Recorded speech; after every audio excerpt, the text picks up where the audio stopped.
Oke, jadi di video kali ini kita akan membahas sebuah prosesor yang kencengnya ini setara Core i9, tapi harganya setara Core i7. Dan perkenalkan, ini adalah Intel generasi ke-13 Raptor Lake 13700K.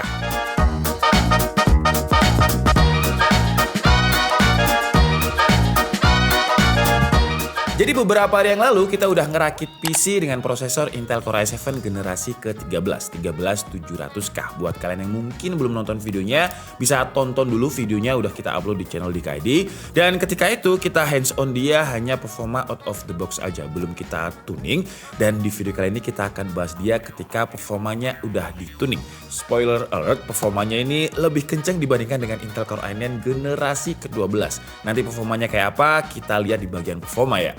Kalau untuk spesifikasi PC yang kita rakit, kita pakai motherboard itu dari MSI Z790 Carbon Wi-Fi yang nanti juga akan kita bahas terpisah untuk mubunya. Karena mubunya ini fiturnya banyak banget.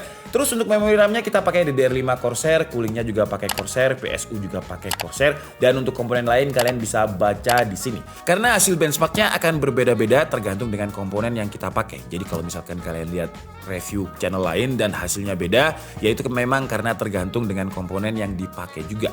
Untuk prosesor Intel generasi ke-13 ini dia memiliki kode NIM Raptor Lake. Untuk sejauh ini dia masih ada 6 varian mulai dari Intel Core i5 sampai Intel Core i9. Intel Core i3-nya belum ada. Kalau kalian lihat tabel SKU dari prosesor Intel kan ada kode huruf belakangnya K dan KF ya. Buat yang belum tahu, K itu stand for overclock. Sedangkan kalau kode belakangnya itu KF berarti itu prosesor yang tanpa terintegrasi dengan graphic card. Kita harus beli discrete graphic card untuk dia bisa muncul di layar. Kalau kita bandingkan Intel Raptor Lake dengan Alder Lake generasi 12 dan 13, ini lumayan banyak ya upgrade-nya di sini. Kayak boost clock-nya, terus jumlah P-core-nya, jumlah E-core atau efisiensi core-nya, dan jumlah thread, case, dan lain-lain. Kalau untuk jumlah performance core-nya di sini sebenarnya masih sama dengan generasi sebelumnya, yaitu dia punya 8 performance core. Kalau kita lihat dari tabelnya Intel yang di-upgrade itu yang di double ya, itu adalah efisiensi core-nya. Kayak contohnya Intel Core i7 13700K ini jumlah performance core-nya masih sama 8 core. Tapi untuk efisiensi core-nya yang dulu cuma 4 E-core sekarang ada 8 core. Kenapa Intel nggak nambah performance core-nya aja? Kenapa yang di double efisiensi core-nya? Karena kalau misalkan efisiensi core-nya yang ditambah, kita multitasking-nya itu lebih smooth. Contohnya misalkan kalau kebutuhan saya, biasanya kan saya kalau misalkan udah ngedit video, saya render. Karena kita kejar tayang satu hari itu satu video, jadi ketika render biasanya saya juga udah proses edit thumbnail. Nah dulu di prosesornya Intel generasi ke-10 dan 11, kalau misalkan saya gunakan untuk render terus saya edit Photoshop itu laggy banget. Di generasi 12 udah nggak kerasa laggy, dan sekarang di generasi ke-13 karena efisiensi core-nya ditambah, itu malah makin smooth aja ketika saya gunakan render sama bikin thumbnail di Photoshop. Dan Windows itu kan kadang banyak banget ya running app di backgroundnya, kayak kita nggak buka apa-apa ternyata kok software yang di background itu terbukanya banyak, yang running banyak. Nah dengan double-nya E-core ini kita nggak usah ngurusin itu, nggak usah paksa kayak kita masuk Task Manager terus kita hapus satu-satu aplikasi yang running, nggak usah karena udah banyak efisiensi core-nya di sini. Dan kalau yang ditambah performance core-nya kayaknya TDP-nya bakalan nambah karena dengan konfigurasinya yang sekarang aja ya, dengan 8 performance core dan 8 E-cores untuk max watt-nya, max power-nya, max TDP-nya dia bisa nyentuh di 253 watt untuk yang Intel Core i7 ini. Cuman kalau yang Intel Core i9 saya cek juga di 253 watt sebenarnya.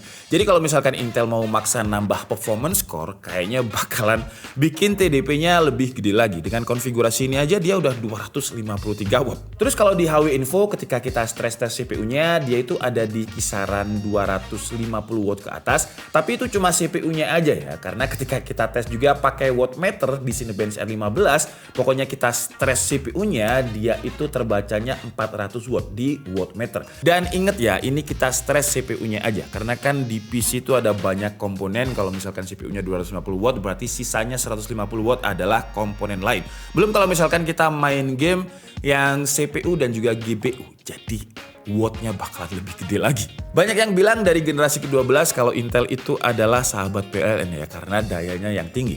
Cuman kalau menurut saya ya nggak masalah, karena kalau misalkan orang butuhnya performa, ya udah nggak ngurusin gituan lah. Ibaratnya kalau misalkan kita beli mobil Eropa yang cc-nya tinggi, kebanyakan segmentasinya atau orang yang udah beli mobil BMW dengan cc tinggi udah nggak bakalan mikirin bensin. Mikirnya adalah performa dan juga kenyamanan. Kalau mau hemat ya harusnya beli Ayla atau mobil yang cc-nya rendah. Selain efisiensi core yang dinaikin sama Intel, sekarang jumlah thread-nya juga otomatis bertambah. Dan jumlah case-nya, ini gede banget ya. Jadi untuk yang Intel Core i7 13700K ini aja, L2 case-nya itu ada di 24 MB dan L3 case-nya ada di 30 MB. Jadi gede banget. Nah, fungsinya case yang gede ini dia akan meminimalisir kinerja prosesor karena prosesor nggak harus langsung ambil dari RAM langsung, masih bisa ambil dari case-nya prosesor itu sendiri. Ngomongin soal memori RAM, prosesor Raptor Lake ini juga udah kompatibel dengan RAM DDR5 up to 5600 MHz. Terus untuk PCIe lanes-nya dia juga udah support PCIe Gen 4 dan juga Gen 5. Kalau secara fabrikasi memang dia disebutnya Intel 7 ya, tapi dia bukan 7 nanometer, dia masih 10 nanometer, masih sama dengan generasi sebelumnya juga. Kalau masalah soket yang dibutuhin buat prosesor ini, dia pakai slotnya itu LGA 1700, soket yang sama juga dengan Intel generasi ke-12. Jadi kalau misalkan mau upgrade, kalian nggak perlu beli motherboard baru. Tapi dengan syarat BIOS-nya itu harus diupdate semua. Karena kemarin kita cobain BIOS-nya nggak diupdate, dia nggak kebaca. Oke, jadi cukup tentang pengantar dari prosesor Intel Core i7 generasi 13700K-nya, dan sekarang kita bahas masalah performanya dia. Jadi kemarin ketika kita rakit PC kan kita coba performa out of the box-nya, dan hasilnya dia itu masih running di 5,2 GHz. Dan di website Intel itu kan diklaim kalau dia bisa 5,4 GHz. Cuman 5,4 GHz-nya ini harus dituning pakai softwarenya Intel yang namanya adalah XTU, Extreme Tuning Utility. Kemarin ketika kita pakai settingan out of the box untuk performa single core di Cinebench R15, dia itu dapat skornya 299, dan untuk performa multi core-nya dia dapat di hampir 4500 poin. Terus kalau misalkan kita pakai Intel XTU atau Extreme Tuning Utility dan kita running performance skornya itu di 5,4 GHz, skornya itu jadi nambah. Untuk single core-nya dari 309 poin dan untuk multi core-nya lebih dari 4500 poin. Dan untuk suhu temperaturnya ketika kita stress test pakai Cinebench, kita loop sebanyak 10 kali dan itu running di 5,4 GHz. Untuk suhunya juga masih aman-aman aja sih ya, karena mungkin cooling kita memang mumpuni dari Corsair.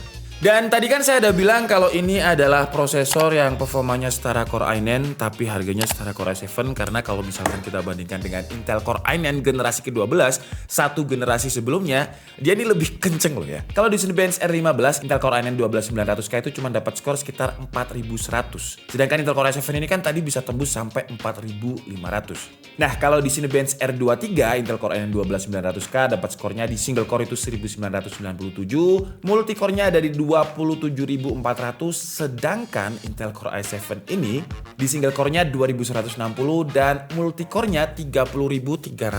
Selisihnya lumayan ya, jadi lebih kenceng Intel Core i7 generasi ke-13 ketimbang Intel Core i9 generasi ke-12. Harganya lebih murah. Terus kita tes aplikasi-aplikasi yang pakai CPU juga, contohnya kayak Blender, kita coba template BMW dan hasilnya dia mampu merender CPU rendernya itu dengan durasi waktu 1 menit 52 detik.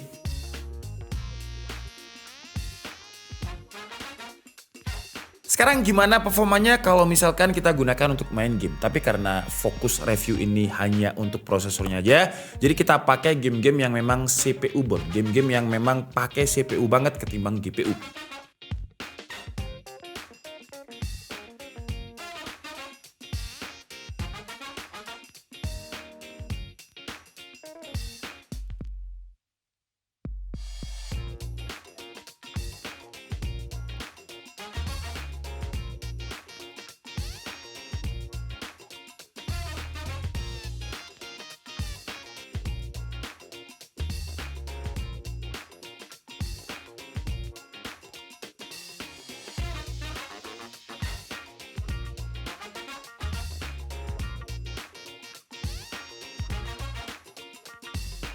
Oke lah, jadi mungkin cukup segitu aja video review dari Intel Core i7 Raptor Lake 13700K kali ini. Kesimpulannya ya seperti yang saya bilang di awal tadi ya, ini adalah prosesor yang setara Core i9, tapi harganya setara Core i7.